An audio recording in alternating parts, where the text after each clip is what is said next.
He succeeded in passing the exam. He succeeded in passing the exam.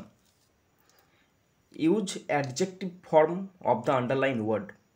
এখানে underline করা আছে succeeded, এর adjective form করতে বলেছে এবং রিরাইট করতে বলেছে সেন্টেন্সটাকে। সে পরীক্ষায় পাস করতে সফল হয়েছিল। সে পরীক্ষায় পাস করতে সফল হয়েছিল।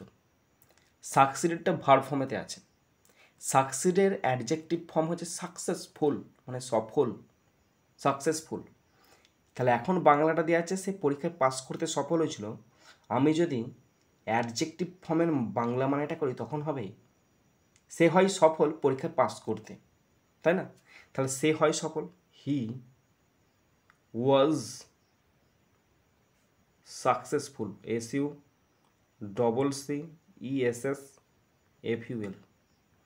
হি ওয়াজ সাকসেসফুল, তো দেখে দেখে লিখে দাও in passing the exam. In passing the exam. Stop. তাহলে হি ওয়াজ সাকসেসফুল, সে হয়েছিল সফল, ইন পাসিং দ্য এক্সাম, পরীক্ষায় পাস করতে। এখানে সাকসেসফুলটা হয়ে গেল সাকসিডের অ্যাডজেক্টিভ ফর্ম।